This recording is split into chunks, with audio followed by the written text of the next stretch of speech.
Hey guys, it's Simon with Trade and Perform Coaching doing the trade review for, let's see, this is for Wednesday. That's right, tomorrow's Thursday still. Wednesday, the 3rd of May. So I wanted to jump in real quick and let me get the legal disclaimer out of the way. I'm going to make this short tonight, short, sweet, and to the point, and I'm going to cover a little bit of CL as well. So first, let's jump in. Here we go. Important legal notices, important disclaimer and reminder for all traders and investors. This webinar is for educational purposes only and not a recommendation to buy or sell any particular financial instrument. Equities, futures, options, and currency trading have large potential rewards, but also large potential risk. You must be aware of the risks and be willing to accept them in order to invest in the futures and options markets. Absolutely do not trade with money you can't afford to lose. This website is neither a solicitation nor an offer to buy or sell equities, futures, or options. No representation is being made that any account will or is likely to achieve profits or losses similar to those discussed on this channel. The past performance of any trading system or methodology is not necessarily indicative of future results.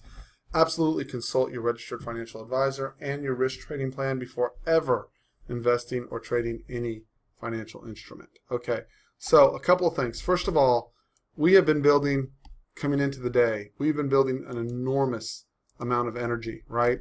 The key location that we were looking for today in the market preview, I think I mentioned this in a couple of trade reviews, is this 23.75.75 as a key location. You can see we came right down into it. On Tuesday, we had almost no volume. It's like, I don't know, it's Christmas time. It's August. There's just nothing, there's no one there, right? So when we get to markets like this, right, my goal is not to push a trade. My goal is to get my 2 to 3 points a day, even 1 point sometimes, right, but find my highest location. We're not getting the stretches that we normally get. Normally, I prefer a market that has a 10 to 15, 20 point stretch. We're getting 6 points, 7 points on the edges, right? It's really tough for someone who's been trading the market a long time when you're used to being patient and showing discipline, going, hey, I'm waiting for a 20-point rotation, right? To go, there's 7 points, I'm taking that long, and I'm going all in with full size, right? So we've made it a lot of changes in the room to get more aggressive in where we're looking for responsive buyers, right? So part of that, part of that is being willing to take those smaller rotations, but then what are the clues that we're looking for in those rotations? So what we're looking for is whether energy is expanding, meaning whether energy is increasing overnight, whether energy is increasing in the opening drive, we have an open drive higher or lower, and how do we measure that energy? Well, one way we measure it is in range expansion. And if you look at the ES overnight from last night, we had, and I'm going to just move this down so there's no confusion here. If you look when we were coming into the day, this is US Open right here at 8:30. Right, and you can see the range overnight was minuscule. It was 85 to 81, and the majority of the European session, it was 81 to 83, 2 points, right, out of Europe. I mean, it's horrid, right? So usually what you want to do is wait when your range is narrow. You want to wait for a break of that range and then trade in the direction of the break, unless there's no volume and no energy accompanying that move. And that's exactly what we had today, right? So we go through a checklist. Every morning I have a checklist. And that checklist, I have a pre-market checklist. And we go through these series of questions on that checklist, right? And they're very basic questions, but they set us up for recognizing and not becoming complacent and taking 4 and 5 point rotations and all of a sudden having the market open up to 20 points, which happens all the time. It's normal for the market to have the ranges contract and expand, contract and expand, and we're just in a contraction period. It usually happens near the very top of the market, and then the range starts to expand, right? And then everyone gets caught off guard because they're all going, well, I was doing great trading these 3 and 4 and 5 point rotations, and now we had 20 point or 25 point rotations, and I've taken 2 stops back to back. I'm down 8 points. I've wiped, and it doesn't take but a week to wipe out a lot of good profits, right? So that brings us back to the question of how do we figure out if there's a lot of energy? Well, one of the ways you can look at it is by comparing the behavior between the broader NYSE through the NYSE tick, right? And seeing if there's any increase in sell interest. And you'll notice on this first push down, notice that tick could not break the opening tick round, which was negative 600, right? Nor could a bar even print at negative 600. Additionally, on the pushes up, we couldn't even get wicks to push into positive 600 ticks, right? Much less have a bar close there. We didn't have a bar close there actually all day long. We fell just shy of it all day long. And usually you can at least get a bar to close, one bar to close below and one bar to close above. And the significance of that is when we do get bars to close in that region, we do tend to get two-sided trading. When you can't get the market to close plus or minus 600 on a 5-minute bar, right, you tend to get directional trading, which is exactly what we had. The market came straight down, right into support, and then it went straight back up. This is not two-sided trading. This is just down, then up. This is closer to two-sided trading right here than this is, right? This is just straight down, straight up. If you don't get the direction correct, you just get bone crushed. It doesn't come back, right? A few more things that I wanted to address. If you look at NQ, the other thing that was weird this morning, right? NQ was straight up tanking. It opened up with a pseudo open drive lower. It gapped down, couldn't fill the gap. 2 solid bars down, pushed up, and then pushed to a new low. But look what we're doing when we hit this next new low here at 10 a.m., right? See how it's hitting a new low, but it's not really extending? When ES broke its low, it really extended below the low, like it really stretched, right? Look at NQ just drying up at that same time frame. This is the exact same time frame on this. Here I lost it, but we'll get back to it. There we go. This is that exact same time frame, right? Here's the first push down. There's almost no response from ES. Here's the I'm going to circle these so you can see what I'm talking about. Push 1, right? You'd think ES, which has been having a hard time going down, would keep up with it. Here's push 2. ES is still not catching up. Now all of a sudden, look at the change in behavior. Huge push on push 3 relative, right? And almost no ability to push lower. We trapped right in on this bar. I pointed that out. I said if we close back above this level right here, that shorts were probably trapped. It was just going to push. And so the pain of this is trying to figure out what kind of PA you're going to get. And I laugh because what I wanted it to do was to come in here and then come back down and give a second push with an inability to break, or to break and then snap back in and close and then trade sideways and then give me the push back up. That's what I was hoping for, right? Instead, and that would look somewhat like this price action here. This is what I was hoping for, right? And eventually this is what we'd end up getting, and I wanted to position myself to grab the latter end of a extended consolidation after the push down, and try to catch the pushes lower, failed pushes lower. And instead what we ended up with was a V shape. There isn't a damn thing you can do about that. We had the location. I took 2 ticks of heat on the entry. I bailed on this trade between 1 and 2 points. I was out way early.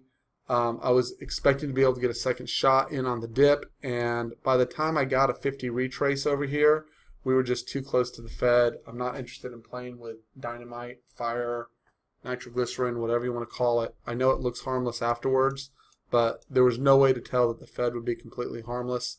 And I have one cardinal rule above everything else. Protect your capital. Don't draw down, guys. If you don't know what you're doing, stop. Paper trade till you can paper trade profitably, and then make sure you can translate that profitability in paper trading, because a lot of people can paper trade very well and they can't real money trade. Problems start, you fall apart mentally, you don't have as thorough a process as you want. So my process said, I followed my process. I gave myself an A+. This was my location. I said it before the open in the market preview. I think I said it last night in the trade review. I wanted this location. I anticipated that I would get a second shot at it, and because of the lack of energy, we simply V-shaped out of there, and I did not leave a trailer in this particular case, and you just kind of go, that sucks. But what I did not turn that into, a lot of traders will go, oh, I sold too late, and the first thing I said in the room, someone asked me about taking the mid. This is an impulse break below IB low. IB is the first hour low. This is an impulse break below. Anywhere but in the top fifth of the market, this is usually a great short. And you can see when we moved into the 50 retrace, I'm going to expand this here for y'all. When we moved into the 50 retrace, you can see how we're getting all these wicks in here. This is between the 50 and the 62 retrace. This is traders saying, hey, we're trying to sell, we're trying to push down, particularly on this bar right here. They really made an effort to push lower, and they just failed. And when they failed to push below that 50 retrace, people invested. They thought that was a backside test. It was the backside test of Friday's naked volume point of control. There was a lot of reasons, backside testing the Globex low. There was a lot of reasons to be short in here. And most retail traders trade with less than a 2-point stop. They cleaned those guys out. They made them wait for a long time. And even then, once you came back around, you still barely got below the 50 retrace. If you made money here, God bless you. You had the patience of a saint. But importantly, right, the trades you don't make and save you money are as valuable as the trades you do make that and make you money, right? And this was a call here not to short, and it's simply shorts are the harder side. The mid has been very difficult to short at the top third of the range, and it was the right call. I count that as an additional 2 points into my pocket because having taken that trade would have taken away at least 2, if not 3 points away from me, as I was never able to get a reasonably profitable scale. I just think shorting's the harder side of this thing until, right, the easy way to short, here, I'm going to show you, I'll show you on this, guys. If y'all are dying to short, let me show you where it gets easy to short. Here, 5 minutes. Suck this thing in. Go back in history a little bit when we weren't in the top third of the range. Here you go. Wait. So if you look at where this set up,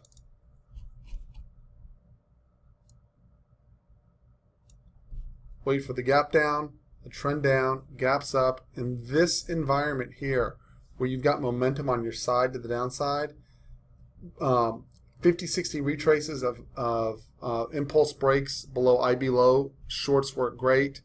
Breaks below swing lows and 50-60 retraces work great. That's here, right? You can see it all over the place. These 50-60s, these are freaking just candy for babies, right? It's perfect. All of this works great in this environment, right? You can just see all the momentums to the downside, and if you're a day trader and you're trying to figure out, hey, where am I going to short, or how do I short trades like this, very straightforward, very simple. 50-60s in the mid to the bottom of the range, right? All day long, it's candy. You can take it all day long. But the point of this is, wait till the market gets there, right, and gives it to you. If you're a day trader, which is what I specialize in, right? I'm not a fundamental analyst. I look at price action.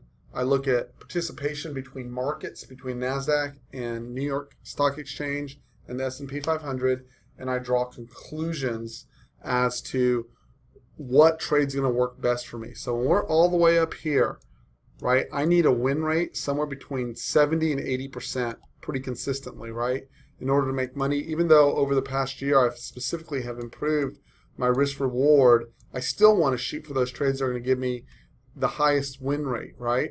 So yes, I can find areas in here where I could have shorted and shorted successfully, but what I really want to focus on is who has the momentum, who is in control, and I want to get on the side. I'm a bandwagon trader. I want to be on the side and on the team that has it easiest. And right now, the bulls have it easiest.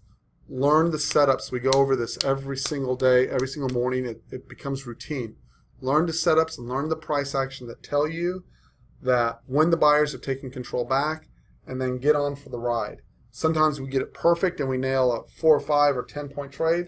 Sometimes I do it imperfectly and I get 1 or 2 or 3 points and I get out way too early, but the focus is on the consistent winning and the consistent stacking of chips, and that's what you got to do to be profitable long term. Anyways, my name is Simon. I'm with Trade and Perform Coaching. If you'd like to come in the room and see how we set up the trades, it's not for everybody. It's for serious day traders, really, is what it's focused towards.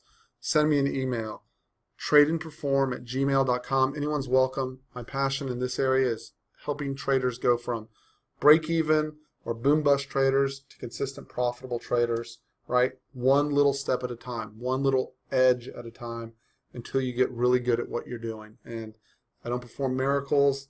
I don't have the solution. I'm not a trade caller, right? I'm a trading coach and a professional trader. So anyways, I hope everyone has a great night. I will see everyone in the morning.